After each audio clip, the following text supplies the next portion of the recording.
Hey my friends, Lay Boy Scout here, and today we're talking targets. In particular, this one right here, made by Grizzly targets and sent to me for evaluation.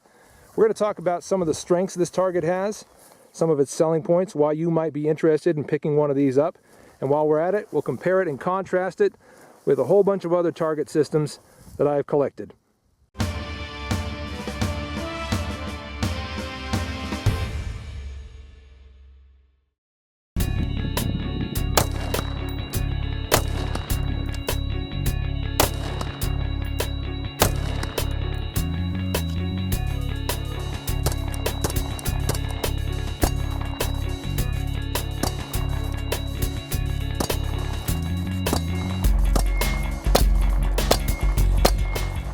So to get started, let's talk about some of the other target systems I've collected. This is one that I picked up off of eBay, which is just a little target stand. You get your own wood, you get your own cardboard, but the stand is what you buy, and it's very cheap and just a great deal. Really works well for me. I've had some great luck with that, really enjoyed shooting on it. Also, these shepherd hooks, which are kind of multi-purpose, multi-use. I've used them both to hang those bowling pins, which in order to make that work, you got to drill a little hole through it and put a little steel eye in there. And then also these steel plates that I got from artsandtargets.com. They're also very high quality. Those are 3/8 inch AR 500, I think. Great little targets. They work out well with those shepherd hooks. But again, those are very much do-it-yourself kind of targets. Very much things you need to put together yourself. And that's fine, you know, it depends on what you want. This right here is the famous Evil Roy from actiontarget.com.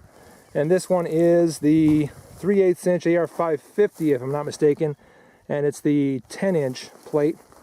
I've got a couple of those. I got only one of them out here today, though. Great target, folds up nice and tight, nice and small. Good for carrying around. It's got its limitations, but it's a good target. This one here, built for me by my friend SnowLobo95. Check out his channel if you haven't already. He's a great guy and pretty talented at building steel targets, obviously. It's about a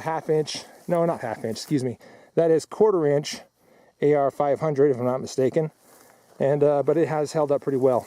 And this one right here, which I just put together today, actually, this is actually made from an old for sale sign. You know those signs you pick up from your office store or wherever they sell them? That's what this is basically. I've just torn the for sale sign out of it, put a little cardboard there, stapled some paper plates to it, so that I can use this thing for zeroing and so forth. Now, let's get on to talk a little bit about the Grizzly target and some of its strengths. Now, one of the big selling points for me on this Grizzly target, I think, again, this was sent to me for evaluation, but one of the reasons I felt like it was a good value and something that I wanted to show you guys is the portability factor. And I think that's pretty important, especially when you drive way out to areas like this. You have got to be able to heft that thing, you know. If you can't fit it in your car, it's a problem. And if you can fit it on the back of, let's say, an ATV, a four-wheeler, even better. And there's only a few targets that I think work really well for that. This is one of those, and that's why I think it's a big selling point. The exact weight I don't have handy. I'll annotate that if I can find it. But it's definitely in a very acceptable range for strapping onto your ATV and going for a ride and then doing some target shooting. And I'll tell you why. It comes apart in just two very simple pieces. There's the base right there, which you can tell is multi-purpose. You can see that there's a sort of a receptacle there in the center that will hold your 2x4 and hold it this way, okay, so that the skinny side is facing you. But then you can also fit two more, or that is to say, fit two 2x4s in these perpendicular stands right there, so that you could have one there and one there, and you could actually set this up as an IPSC style target, just like that one is over there, okay, except you're using 2x4s instead of 1x2s. So taking out that side standard, let's go ahead and talk about the construction here. Obviously, you can see that all you got to do is stick your 2x4 down in that center one facing you, and then you set the target right on top of it, just like that. And that just pops right off. I'll see if I can demonstrate that. So it just lifts right off. Okay, so if you wanted to bolt that down, perhaps you could. There is a little relief right there, a little hole. That's probably just so that debris can get out and moisture can get out. But I suppose you could bolt that down if you really wanted to. Also, I did not bring the stakes that come with this target, but it is drilled for stakes. So if you're concerned about this thing lifting up, flopping around, it will stake down, no problem. And that's how it's put together. It's really simple, but let's talk about the plate itself. Now the plate itself is made of 3/8 inch AR 500 steel. Pretty solid stuff. If you went up to 550, of course you'd be a little better, but 500 is pretty good. Pretty good for just about anything when it's 3/8 of an inch thick. It looks like it's just bolted on to this rear plate, which is kind of a pivoting plate. So you've got obviously like a little pivot right here. This bolt going through, making it so that when you hit this thing, you get a little bit of a swing, a little bit of visual feedback and ding when you shoot it. Now, if you're concerned that the 2x4 construction on this could be a downside, well, my thinking on this is it's really a big plus because it takes out a lot of weight that would otherwise be there if that was a steel beam going down the center.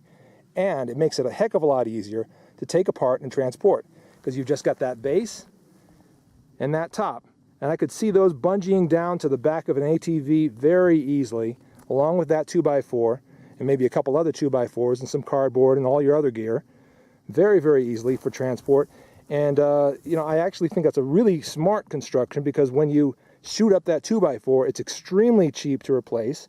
And if you put holes in steel, which often the steel that makes up this sort of centerpiece right here, especially here on this Evil Roy, if you look at that there, this particular one has a little ding in it right there. And one of my other ones has a worse ding than that in it. So this steel right here is obviously a lot milder than this plate. So you could certainly shoot through this and then, you know, your stand is kind of ruined. Whereas with this one here, if you shoot through that 2x4, you're talking about $1 or $2 to replace the stand. No big deal at all. So far, I'm pretty impressed with the construction of this target. We're going to shoot this thing up today and see how it does. Thanks for joining me, everybody. Smith & Wesson M&P 15 Sport. Going to take out that Grizzly target down there from about 110 yards. Probably his neighbors too.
Nice, let's take a look at the steel. All right, so we moved up on our target, so we're going to take a closer look at that Grizzly target post shooting at it with the M&P 15. Now, I was shooting both 223 and 5.56 at it, so we are going to have some surface pitting, and that's going to be pretty normal from 100 yards, even somewhat beyond that, definitely inside of that, on AR 500 steel and often on AR 550, and I'll show you that here in a moment. That Evil Roy there is AR 550 and this one's 500. But we can definitely see that there is some surface pitting here. Right about there. Okay, that's a little bit of pitting. We got a little more. Okay, we've definitely put a few little pits in this steel, shooting at it from 100 or so yards with 5.56 and 223. Now, that's not a big surprise, and I'm going to tell you why. I mean, if this target had done that and only this target, well, then I might be disappointed. But I'm not disappointed, and I'll tell you why. Because not only did that one pit a little bit, but so did this one from Arnson Targets. We got a little pit right there.